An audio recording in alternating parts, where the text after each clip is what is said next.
बिस्मिल्लाहिर्रहमानिर्रहीम। अस्सलाम वालेकुम नाज़रीन, मैं हूं आसिम नसीर और आप देख रहे हैं हमारा यूट्यूब चैनल। नाज़रीन, हमारे साथ मौजूद हैं मशहूर और एस्ट्रोलॉजर निम्रोलॉजिस्ट मलिक महबूब साहब। अस्सलाम वालेकुम मलिक साहब, क्या हाल है, कैसे हैं आप? वालेकुम अस्सलाम। अल्लाह का शुक्र है। आप सुनाएं, क्या हाल चाल है? मैं बिल्कुल ठीक हूं मलिक साहब। मलिक साहब, एक सीनियर सियासतदान हैं एजाजुल हक साहब, ओके। और उनका बड़े कनेक्शन है पावर कॉरिडोर्स में। उनका एक स्टेटमेंट है जो कि मैं आपसे चाहता हूं उस पर प्रोडिक्शन करें, और कुछ एक दो खबरें भी हैं। वो कह रहे हैं कि इमरान खान से इस वक्त भी बातचीत चल रही है, वो ये कह रहे हैं। माजी में भी डील की कोशिशें हुई, लेकिन एन वक्त पर कुछ लोग रखना डाल देते हैं, वो जो आप भी ये बात कर चुके हैं। तो कह रहे हैं कि कोई दरमियानी रास्ता निकालना होगा। और कौन डील कर कर नहीं आया? बेनजीर भुट्टो, नवाज शरीफ, आसिफ अली जरदारी साहब, सबके हवाले से उन्होंने ये कहा। ये बात आप भी कर चुके हैं, मुझे पता है, मेरे देखने वाले भी जानते हैं कि कौन डील कर कर नहीं आया। और उन्होंने कहा कि अब खान साहब भी डील करके ही आएंगे।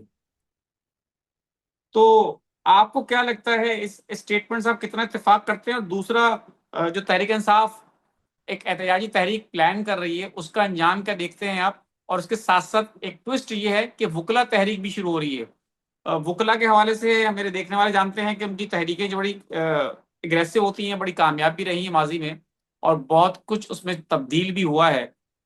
और पीटीआई के लिए कि ये अच्छा चांस है, और आपकी एक पेशेंट गोई भी बड़ी दुरुस्त साबित हो सकती है अगर ये सब कुछ हो जाता है। कि आपने कहा था कि अगर कुछ लोग और निकल आए सड़कों पे, तो पीटीआई उनको ज्वाइन कर लिया, पीटीआई के साथ एक मूवमेंट क्रिएट करके अगर करेगी, तो उसका इम्पैक्ट कुछ और होगा। वुकला भी निकल रहे हैं, तहरीक इंसाफ भी प्लान कर रही है, जेयूआईफे ऑलरेडी अप फ्रंट है, मेन अपना जो है वो खेल रहे हैं। तो आपको क्या लगता है आने वाले दिनों में, क्या सितारे क्या कहते हैं? आप तो सितारों की बात करते हैं। मैं तो बहुत पहले से यही बोल रहा हूँ कि ये ऐसे हालात मुझे नजर आ रहे हैं कि आवाम आएगी सड़कों पे और फिर उसका फायदा उठाने के लिए पीटीआई आ गई तो फिर उनको कुछ ना कुछ मिल जाएगा। लेकिन अगर आप ये सोच रहे हैं कि ये एहतजाजी तहरीक सिर्फ पीटीआई लॉन्च करेगी और वो सड़कों पे आएगी, तो ये आपकी गलत फहमी है। ऐसा कुछ भी नहीं होने वाला। ऐसा कुछ भी नहीं होगा, क्योंकि बहुत दफा बता चुका हूँ, फिर से बता रहा हूँ, पीटीआई नहीं चाहती कि खान साहब बाहर आए। और इसीलिए मैं हर वक्त आपको एक ही बात कहता हूँ कि खान साहब को खान साहब ही निकाल सकते हैं, कोई भी नहीं निकाल सकता। और आज एक सियासतदान ने भी सही बात कर दी ना कि कौन नहीं आया डील के बगैर। सियासत है ही सही इसी बात। का नाम। सियासत इसी का नाम है। तो आने वाले दिनों में जैसे मैंने कहा है, 27 जुलाई तक मामला जरा हीटेड अब रहेंगे, बल्कि 24-25 से तो आपको ऐसा लगेगा कि मामला फंस गए हैं, कहीं ना आगे बढ़ रहे हैं ना पीछे जा रहे हैं। तो ये इतना आसान जितना हम सोच रहे हैं उतना आसान है नहीं। नो डाउट आवाम का प्रेशर इस दफा बहुत ज्यादा होगा और हैवी किस्म का होगा। लेकिन वही बात है कि उनको रेसिस्टेंस भी बहुत जोर की, मतलब उनके सामने खड़ी होगी। तो जोर आजमाई का वक्त है इसमें। पीटीआई ने अगर फायदा उठा लिया तो उठा लिया। और जहां तक मुझे लगता है कि अब मूनसून का सीजन स्टार्ट भी हो चुका होगा। 15 से मैं एक्सपेक्ट कर रहा था कि 15 को जैसे ही सन ज्वाइन करेगा जुपिटर के साथ, तो मामलात एग्रेसिव होते जाएंगे बारिशों को लेके, पानी से खतरा। मेरे ख्याल से अभी भी दुनिया में बहुत सी जगहों पे ऐसे मसाइल चल पड़े हैं जिधर ओवर, मतलब ज्यादा बारिशें होने की वजह से काफी गांव देहात ज़ेरे आब है। तो यही जी। सिचुएशन मुझे अनफॉर्चुनेटली पाकिस्तान की भी दिख रही है। तो अगर आप ये बोलें कि गवर्नमेंट गवर्नमेंट तो हमेशा डील कर ही आगे आई है, आपके सामने ऐसा कुछ भी नहीं है। और जो सबसे इम्पोर्टेंट बात है, 27 जुलाई के बाद जो आपकी स्टैब्लिशमेंट है, वो इदारे बहुत स्ट्रांग होने वाला है। और आप कुछ नई बातें या नई कह सकते हैं कोई नई जैसे अमेंडमेंट जो आती हैं हर साल, उसकी भी एंटिसिपेशन रख सकते हैं। जहां तक वुकला का रहा, वुकला अगर आ गए तो आप सोच लें कि ये कोई जो है ना नई मुहिम शुरू हो जाएगी, और जो हमने अभी एक्सपेक्ट भी नहीं, अगर वो सीरियसली आ गए तो। क्योंकि वो सैटर्न से रिप्रेजेंट होते हैं, और सैटर्न जो है वही मैं बता रहा हूँ रेट्रोग्रेड हो रहा है 27 जुलाई को।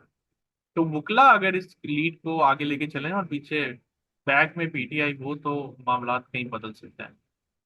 एनी आओ, अगर हम सब चीजों को साइड लाइन कर दें, अगर हम समझें ये तहरीक भी कामयाब नहीं, मुकला भी नहीं निकले, तब भी हुकूमत के जाने का टाइम आ चुका।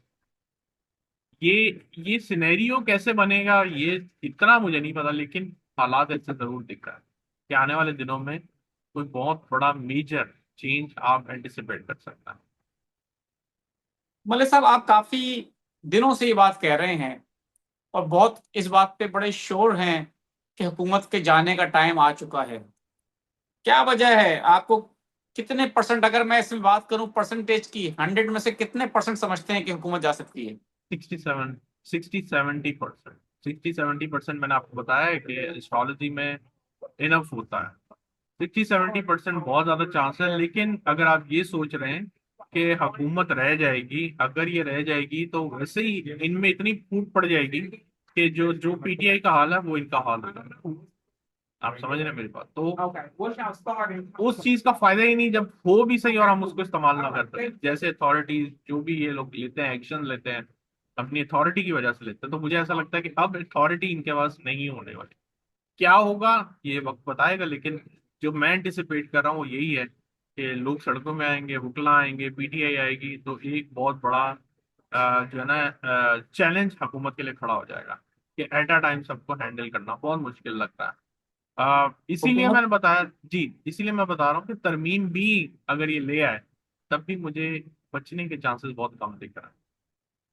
तरमीम के हवाले से इतने कन्विंस और इतने शॉर्ट शॉर्ट क्यों हैं आप? उसकी क्या वजह समझते हैं आप? सितारों की कोई चाल बता रही है इस सैटर्न तरह? सैटर्न के रेट्रोग्रेड जब भी होता है तरमीम की कहानी पलटती है। मुझे ऐसा लगता है सैटर्न रेट्रोग्रेड होता है, एस्टेब्लिशमेंट बहुत पावरफुल हो जाती है।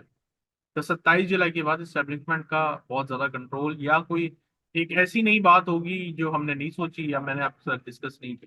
लेकिन सैटर्न रेट्रोग्रेड डेफिनेटली बहुत ज्यादा पावरफुल होता है किसी किसी के लिए भी। लेकिन पाकिस्तान में जब भी रेट्रोग्रेशन आती है सैटर्न की, और कुछ अलाइनमेंट जुपिटर वगैरह के साथ बनती है, तो तरमीम की कहानियां शुरू हो जाती हैं। तो मलिक साहब, आप क्या समझते हैं, आपको क्या नजर आता है?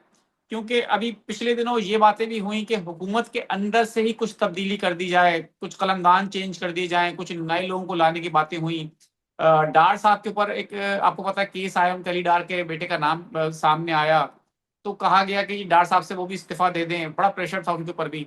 तो कहा ही जा रहा है कि हो सकता है कि क्या पता कुछ कलमदान तब्दील कर दी जाए, वजारत खारजा किसी और को दे दी जाए, और इस तरह की चीजें जो चेंज करने से आपको ये लगता है कि तब्दीली हुकूमत के अंदर मुमकिन है, या हुकूमत पूरी की पूरी घर जा रही है?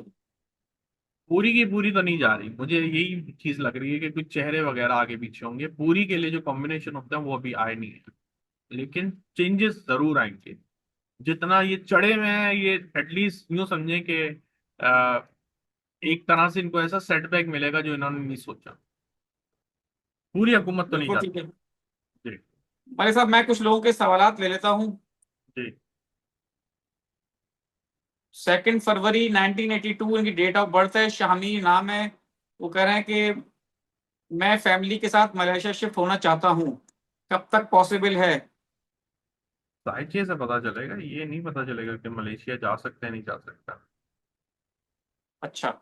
इमरान सईद साहब हैं, 14/8/1979 इनकी डेट ऑफ बर्थ है। वो पूछ रहे हैं कि जॉब कब मिलेगी?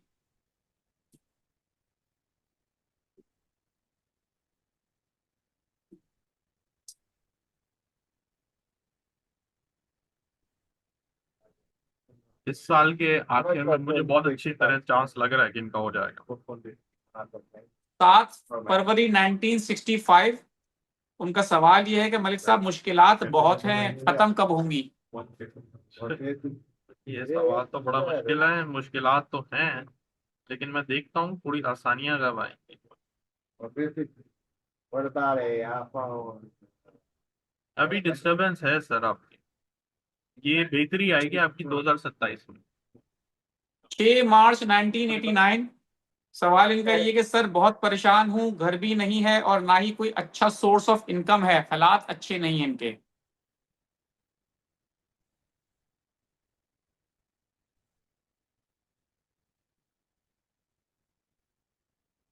ये साल थोड़ा सा टफ ही जाएगा, अगले से थोड़ी बेहतरी आएगी।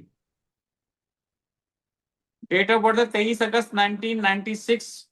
और वो शादी, उनकी अपनी बेटी के बारे में पूछ रहे हैं कि शादी और फॉरेन ट्रेवल उनका आपको नजर आता है इन नियर फ्यूचर? अगस्त से पहले पहले अगर करें तो शादी तो नजर आ रही है, बाहर का भी इतना ज्यादा चांस नहीं है, छोटे मोटे ट्रिप हो सकता है। 23 फरवरी सन 2000 इनकी डेट ऑफ बर्थ है। ये पूछ रहे हैं कि बाहर का एक तो बता दें, दूसरा कह रहे हैं जिस काम में हाथ डालता हूँ नुकसान हो जाता है।